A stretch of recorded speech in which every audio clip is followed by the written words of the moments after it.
Hi friends, welcome to my channel. నేను నీల్గల్ parking నుంచి సుమారు 30 కిలోమీటర్ల దూరంలో ఉన్న పంబా నది వద్దకు వెళ్తున్నాను. పంబా నది నుంచి సుమారు 10 కిలోమీటర్ల దూరంలో దట్టమైన అడవి మార్గంలో నడుస్తూ శబరిమల వెళ్ళవలసి ఉంటుంది. శబరిమల వచ్చిన ఎవరైనా సరే నీల్గల్ పార్కింగ్లో వెహికల్స్ పార్క్ చేసి ఇక్కడ ఫ్రీ బస్సులు ప్రొవైడ్ చేశారు. ఈ ఫ్రీ బస్సుల ద్వారా పంబా వెళ్ళి పంబా నుంచి శబరిమల నడిచి వెళ్ళాల్సి ఉంటుంది. నేనైతే పర్మిషన్ తీసుకున్నా. నా వరకు అయితే పంబ వరకు వెహికల్ మీద వెళ్ళే అవకాశం అయితే ఉంది. నాకు పర్మిషన్ ఇచ్చేటప్పుడు ముందే చెప్పారు, చాలా డేంజర్ చేయడమ్మా, నువ్వు వెళ్ళొద్దు అని చెప్పారు. కాకపోతే సార్ లేదు, నేను ఇలా చాలా రిక్వెస్ట్ చేసి మనం తగ్గుతామా, నేను కల్లూరు నుంచి శబరిమల వచ్చిందే చాలా రిస్క్ చేసి, బట్ ఆ రిస్క్తో చూసుకుంటే నాకు ఇది పెద్ద రిస్క్ అనిపించలేదు. యానిమల్స్ దగ్గరగా ఎవరు చూడాలనిపించింది, బట్ నేను చూడాలని అనుకున్నాను. లేదు సార్ ఇలా అంటే ఏదో కన్విన్స్ చేశాను, నా తిప్పలు నింపడి సరే ఇల్లమ్మా అన్నారు. నాకైతే దారి తెలియదు, ఎవరైనా కనిపిస్తే అడిగేసి పోదాం, అడుగుడు పోవడం, ఇంక అంతకు మించిన ఆప్షన్ లేదు. వచ్చిందే ఒకరిని, ఎవరు తెలిసిన వాళ్ళు కూడా కనిపించలేదు. సరే మనం డేర్ చేసాం, బట్ వెళ్ళిపోదాం.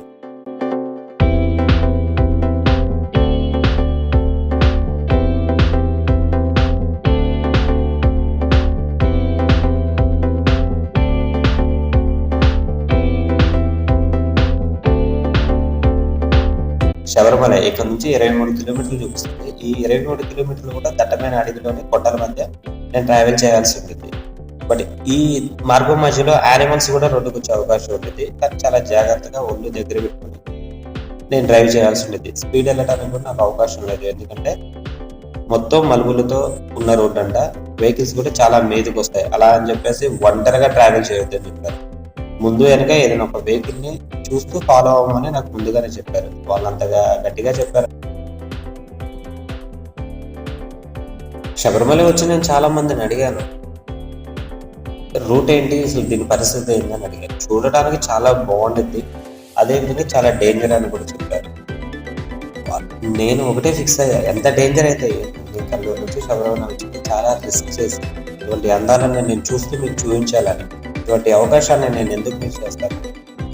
ఇటువంటి అందాలను మీరు చూడాలనుకుంటే మరిన్ని అందాలను నా ఛానల్ని సబ్స్క్రైబ్ చేసుకోండి. ఇంతకు మించిన అందాలను ఇంకా కోరుకొని చూపించాల్సింది. ప్రతి వీడియోని చాలా ఒళ్ళు దగ్గర పెట్టుకునే రిస్క్ చేసి మరి వీడియో తీశాను. ప్రతిదీ నాకు ఒక సవాలుగానే కనిపించింది ఈ వీడియో తీయడం. నా ఫస్ట్ రైడ్లోనే ఇంత ఎక్స్పీరియన్స్ని నాకు దొరికిందని నేనేమాత్రం గెస్ చేయలేదు. చెప్తాం కదా, తానొకటి తలిస్తే దైవం మరొకటి తలుస్తుంది అనే సామెత నాకు ఈ రైడ్కి బాగా సూట్ అయింది అనిపించింది.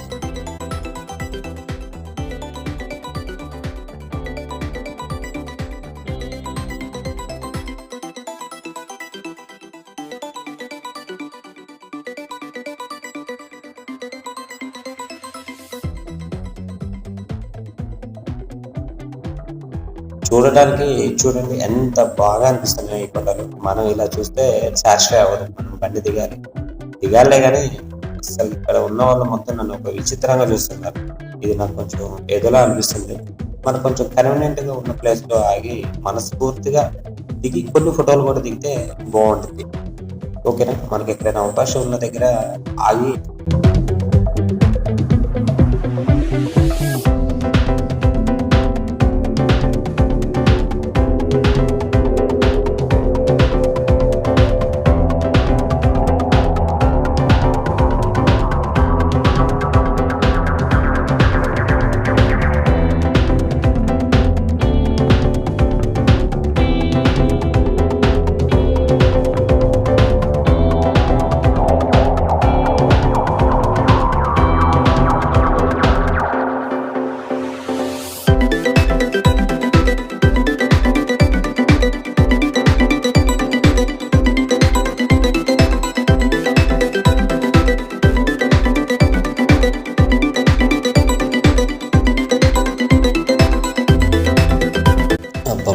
కొండలు చూస్తుంటే మామూలుగా లేవు.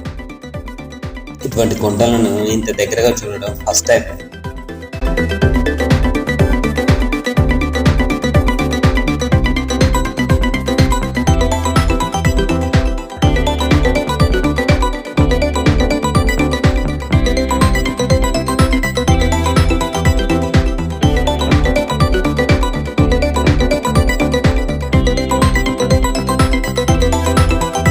అసలే కేరళ అంటే అందాలకు పుట్టినిల్లు అని చెప్తారు. అలాంటిది మనం ఈ ప్రాంతంలో తిరిగేటప్పుడు ఒకదానికి మించిన అందాన్ని మరొకటి చూడాల్సి ఉంటుంది. నేను చెన్నై నుంచి నీల్కల్ వచ్చే వరకు మధ్యలో సుమారు నేను 135 కిలోమీటర్లు ఓన్లీ నేను ఘాట్ రోడ్లోనే ట్రావెల్ చేశాను. ఆ ఏరియా మొత్తం అటుకుండా ఇటుకుండా మధ్యలోనే ఎటు చూసినా సరే ఒకవైపు టీ ప్లాంట్లు, మరొక వైపు రబ్బర్ చెట్లు. అసలు వాటిని దగ్గరగా చూడడమే ఫస్ట్ టైం. అలాంటిది రెండింటి మధ్యలో నేను జర్నీ చేస్తుంటే అది నీ మాటల్లో చెప్పడం కూడా నాకు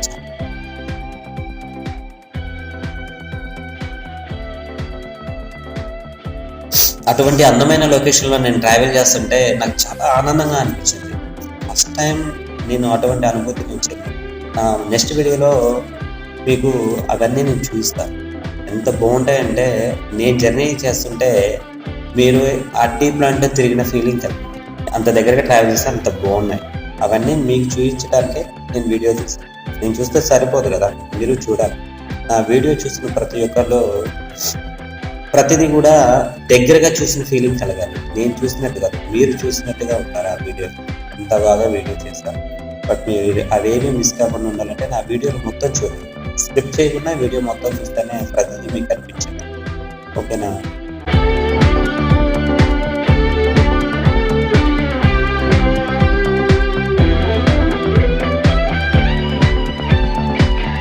ఈ దట్టమైన అడవిలో ఈ పెద్ద పెద్ద చెట్లు చూస్తుంటే మామూలుగా లేదు. అసలు ఈ అడవి నుంచి పెద్దపాదం నుంచి కొంతమంది నడిచి వస్తా అంటారు. అసలు ఎలా పాసిబుల్ అయితే అర్థం కావట్లేదు. అసలు మామూలుగా లేదు. మనకు కొంత దూరం హోటల్స్ ఉన్నాయి, బట్ తర్వాత నుంచి ఏమీ కనిపించట్లేదు. అసలు ఇంతవరకు మనం వెళ్ళే వేగులు వచ్చే వేగులే తప్ప మనకు ఎవరు కూడా మనుషులు కనిపించట్లేదు. నాకు స్టార్టింగ్ చెప్పారు సారీ వాళ్ళు, యానిమల్స్ ఉంటాయమ్మా నువ్వు జాగ్రత్త. అది నిజమేమో అనిపిస్తుంది. స్టార్టింగ్ వాళ్ళు చెప్తుంటే నన్ను భయపెడుతున్నారేమో అనుకుంటున్నాను. కానీ నేను వచ్చేటప్పుడు కూడా హోటల్ దగ్గర అడిగేవాళ్ళు 2-3 ఏంట్రా అబ్బాయి అని అడిగితే, వద్దురా అబ్బాయి నువ్వు ఇలా వెళ్ళొద్దు, చాలా రిస్క్ చేస్తున్నావు, అందులో నువ్వు పైనుండి మీద ఒక్కడికి వెళ్ళటం చాలా రిస్క్తో కూడుకున్నదిరా, నువ్వు వెళ్ళొద్దనే చెప్పారు. మనమైతే ఏం లేదు, ఏం జరిగితే అది జరిగిందిలే. బట్ మనమైతే వెళ్దామని నిర్ణయించుకొని మనం జర్నీ మొదలుపెట్టాం. బట్ ఇలా రావటం కూడా నాకు చాలా హ్యాపీగా అనిపిస్తుంది. నాకు నచ్చిన ప్లేస్ దగ్గర ఆగేసి ఒక 2-3 ఫోటోలు దిగడం, బట్ వాళ్ళని దగ్గరగా చూడటం నాకు చాలా హ్యాపీగా అనిపిస్తుంది. బస్సులో పోతే ఏమొచ్చింది, ఆ ఇండోర్ల నుంచి ఒంగొనిస్తే ఏం కనపడుతుంది. నేను శబరిమల వచ్చిన భక్తుల్ని చాలా మందిని అడిగా, ఎలా ఉండిద్ది ఏంటి అంటే, నా బాగుండిద్దన్నా అని అంటారు.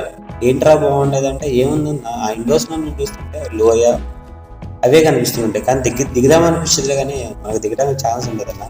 బట్ నువ్వు చాలా ఛాన్స్ కొట్టేసావు. ఇలా 2 వీలర్ మీద వస్తువు నచ్చిన ప్లేస్లో ఆకుండా రావటం అది చాలా గ్రేట్ అన్నా అని నన్ను మాట్లాడారు. ఆ మాటలు వింటే నాకు చాలా సంతోషంగా అనిపించింది. కానీ ఇప్పుడు భయం వేస్తుంది. ఏ వెహికల్ దగ్గరలో లేకపోతే అసలు ఏదొచ్చి మీద పడుద్దో అన్న ఒక టెన్షన్ కూడా కలుగుతుంది. ఈ పెద్ద పెద్ద చెట్ల నుంచి ఏమొస్తాయి, ఏమైంది, ఎంత పెద్ద పెద్ద కేకలు పెట్టినా నన్ను పట్టించుకున్నాడు. ఒక్కడు కనిపించండి బండి. స్పీడ్గా వెళ్దామా అసలు ఛాన్స్ లేదు. ఏ వెహికల్ మీదకి వచ్చిందో అర్థం అవ్వట్లేదు. చూడండి ఎంత బాగా కనిపిస్తున్నాయి అడవిలోని అందాలు. వీటిని అసలు మాటల్లో చెప్పడం కూడా కష్టంగా ఉంటుంది. బట్ మీరు కూడా ఎంజాయ్ చేయండి ఈ అందాలను చూసి.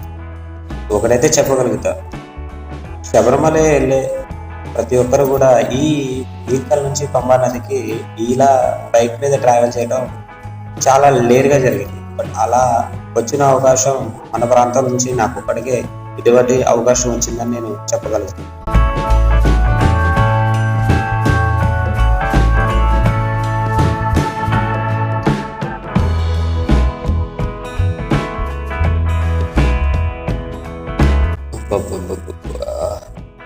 అసలు ఏం మాట్లాడాలో కూడా అర్థం అవ్వట్లేదు. ఎంత బాగున్నాయంటే అసలు మాటలతో వర్ణించడం కూడా కష్టంగా ఉంది.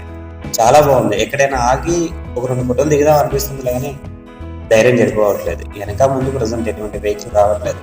ఏదైనా వెహికల్ కనిపిస్తే కొంచెం ఊపిరి పీల్చుకున్నట్టు అనిపించింది. ఈ అడవిలో ఏ పదం నుంచి ఏది మీద పడిందో కూడా అర్థం కావట్లేదు. ఏదొచ్చి మీద పడ్డా నేనేం చేయగలేదు. అరిసినా పట్టించుకున్న నాదులు లేడు. ఇక అంతే సంగతులు. తగిలితే పోయి కొండ గుద్దుకోవటమా లేకుండా లోయలో పడిపోవటమా, ఈ 2 ఉన్నాయి. ఏదైనా ఒళ్ళు దగ్గర పెట్టుకుని ట్రావెల్ చేయాలి. బా కొట్టేశాడు. ఏ మాత్రం వాడికి స్పర్శ లేదు. తగిలిందని లాగేసేస్తున్నాడు. అవకాశం ఆడంది. తగిలిస్తే కొండ గుద్దాలి, లేకుంటే లోయలో పడాలి. పట్టం కంటే అది గుద్దియడం బెటర్ కాదు, అందుకే టచ్ చేసినట్టున్నాడు. ఓరి దేవుడా, వెహికల్ క్రాస్ చేయడం కూడా సవాల్ లాగానే ఉంది. ఇప్పుడున్న పరిస్థితుల్లో నేను క్రాసింగ్ ఏమీ చేయట్లేదు, ఏదైనా ఒక వెహికల్ చూసుకుని అయితే వెళ్తున్నా అన్న ఒక ధైర్యం అయితే ఉందిలే, కానీ ఏమైనా యానిమల్స్ కనిపిస్తే బాగుంటుంది అనిపిస్తుంది. ఇంత రిస్క్ చేసి ఇంత దట్టమైన అడవిలో వెళ్తున్నప్పుడు ఏమైనా యానిమల్స్ చూడకపోతే ఏం బాగుంటుంది చెప్పండి. చూడాలి కదా, ఏమైనా కనిపిస్తాయేమో ముందు చూద్దాం. నేనైతే దీని దిక్కులు చూస్తున్నాను, బట్ నాకేమీ కనిపించట్లేదు. ఆగుదామంటే ధైర్యం సరిపోవట్లేదు. సరే, ఎలా ఉండిద్దో ఏమిటో, వెళ్ళే మార్గంలో ఏదైనా ఒకటి కనిపిస్తే బాగుంది. నేను చూసినట్లయితే మీకు చూపించినట్టు.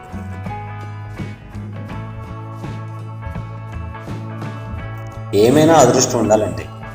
ఈ రూట్లో ఇలా వెహికల్ మీద రావటం అనేది నాకు జోక్ అని నేను బలంగా చెప్పగలుగుతాను. అసలు ఏమైనా ఉన్నాయా రోడ్లు? పాము మిరుకుల్ని తలపించే రోడ్లు. ఏ వెహికల్ అయినా క్రాస్ చేద్దామంటే చాలా జాగ్రత్తగా క్రాస్ చేయాల్సి వస్తుంది. అలా అనేసి ఎక్కడైనా ఆగుదామా, ఎటు నుంచి ఏది మీద పడిందో అన్న ఒక భయం కూడా ఉంటుంది. ఇంత దట్టమైన అడవిలో బైక్ తోలడం కూడా ఒక అదృష్టం ఉండాలి. ఆ అదృష్టం నాకు దొరికింది.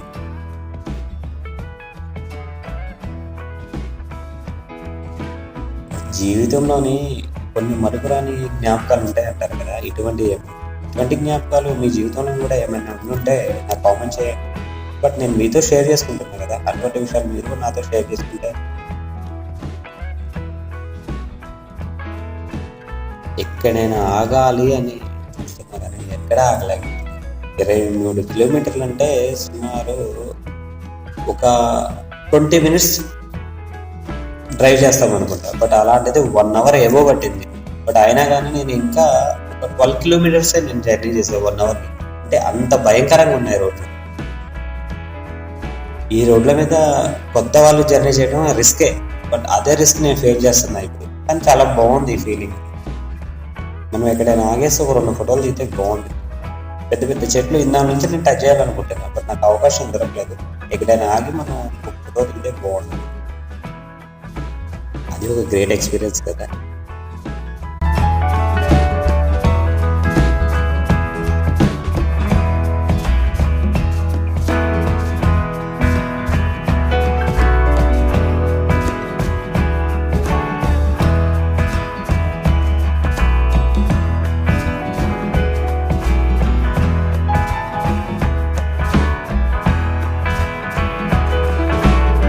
ఆగడానికి అవకాశం వచ్చింది, దిగేద్దాం. చెట్టు కూడా టచ్ చేస్తే బాగుంటుంది.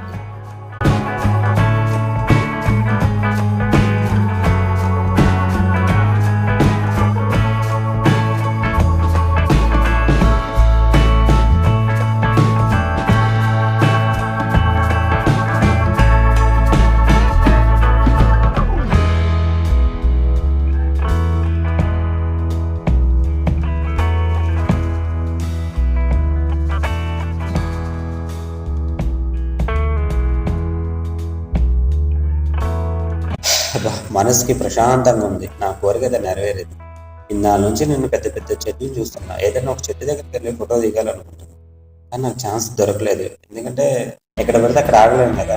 ఆగాలంటే పర్మనెంట్ ఉన్న ప్లేస్లో చూసారా, ఎక్కడ పడితే అక్కడ ఆగదామంటే ఏదొచ్చి మీద పడితే నాకు భయమైతే ఉంది. దట్టమైన అడవులు అడిగిన ఆతలు కూడా లేదు.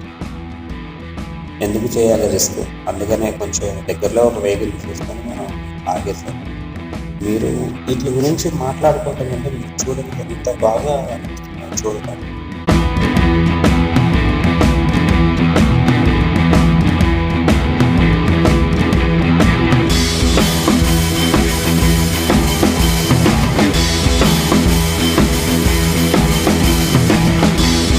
ఇప్పటి వరకు కొండ ఎక్కా, ఇప్పుడు కొండ దిగుతున్నా. బండి సెల్లిపోతున్నా కానీ 50+ స్పీడ్లో బండి కిందకి దిగుతుంది.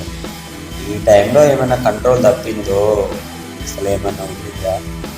ఓరి దేవుడా, అసలు ఏంది రోడ్డు మీద ఇలా జర్నీ చేయడం గ్రేట్ ఎక్స్పీరియన్స్. బట్ నా జీవితంలో నేను ఒక మరుపురాని జ్ఞాపకంగా మిగిలిపోయింది. మామూలుగా లేదు. నా ఫస్ట్ రైడ్లోనే ఇంతలా నేను ఎంజాయ్ చేస్తానని ఏమాత్రం ఉంచలేదు. అసలు నేను ఇది గురించి అని ఏమాత్రం ఆలోచించలేదు. ఇంత బాగుండిద్దని నేను కళ్ళ కూడా ఊహించలేదు.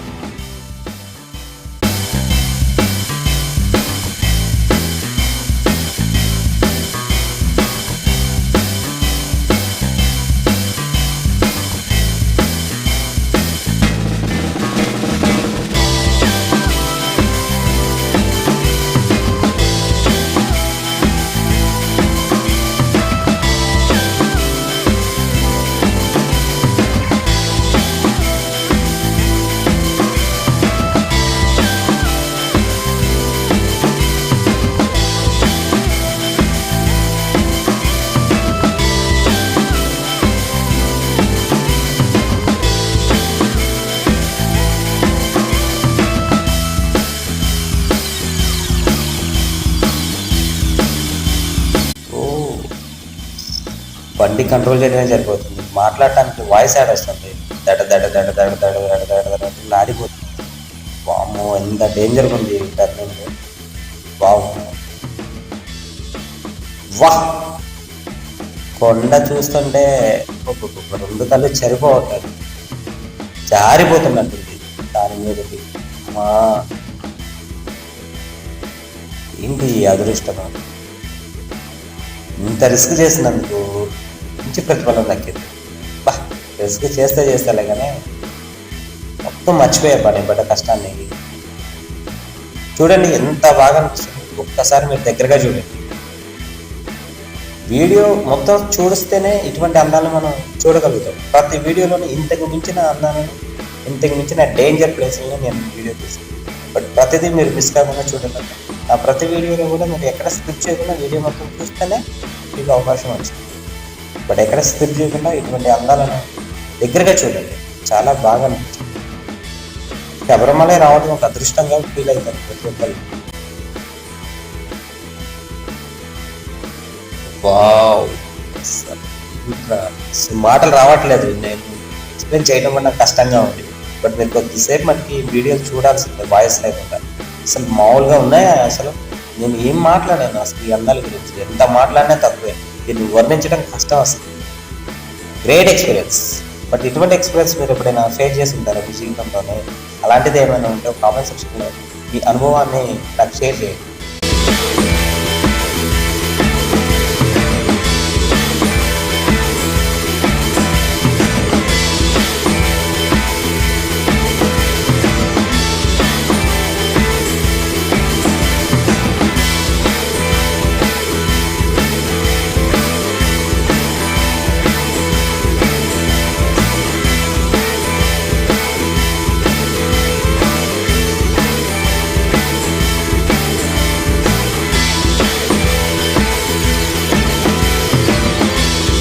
చెట్టు ఆకారం ఏంటి ఇలా ఉంది? దీన్ని ఇలా చూస్తే సరిపోదు, మనం ఆగాల్సిందే.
నేను ఆగిన ప్రతి ప్లేస్ని ఇలా ఫోటో తీసుకునే అలవాటు అయిపోయింది. ఓ 2-3 సెల్ఫీలు ఉండాలండి ఇలాంటి ఇక్కడ. అసలైనా ఆశ్చర్యపోయి ఆ చెట్టు వేస్తుంది. మామూలుగా ఉందా?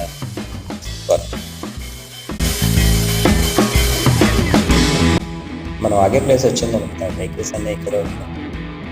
మరి దగ్గరలో ఎక్కడ ఆగాలో మనం చూద్దాం. లేదు, పంబ బస్ స్టాప్.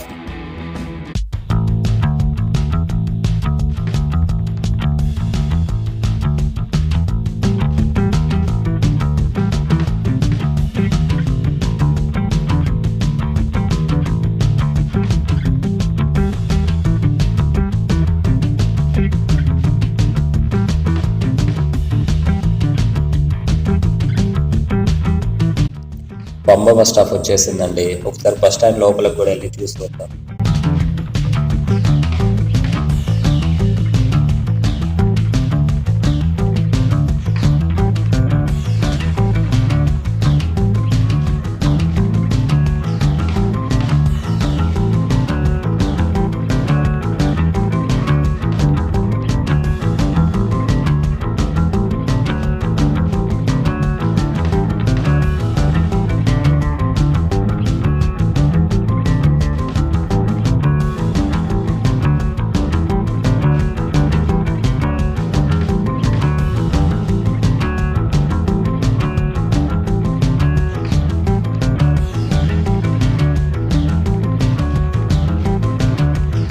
బస్ స్టాప్కి వచ్చి ఎక్కే వాళ్ళు కనిపిస్తున్నారు. మరి నీలకల్ పార్కింగ్ నుంచి వచ్చిన వాళ్ళు ఎక్కడ దిగుతారు? వేరే బస్ స్టాప్ ఎక్కడైనా ఉందంటారా?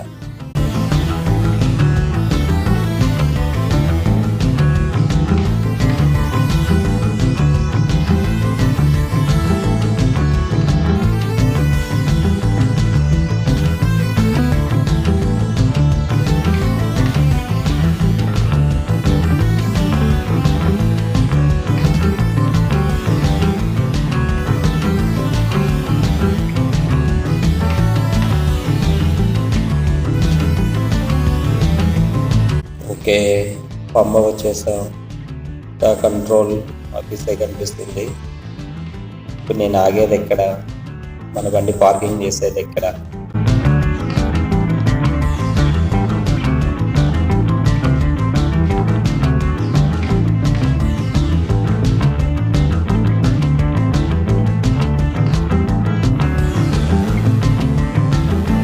ఓకే, నేను ఆగే సమయం వచ్చిందనుకుంటా. ఇక నేను మాట్లాడడానికి అవకాశం లేదు. చూద్దాం సార్ నాకు ఏ సలహా ఇస్తారు.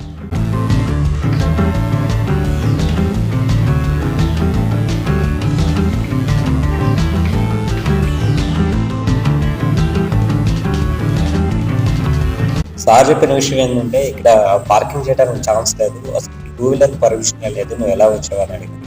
మన దగ్గర లెటర్ ఉంది కాబట్టి దీనివల్ల వచ్చేసారంటే ఓకే, దగ్గరలో బైక్ పార్కింగ్ చేసుకో అని సజెషన్ ఇచ్చారు. ఇక్కడ నుంచి నడిచి వెళ్ళాలని చెప్పారు.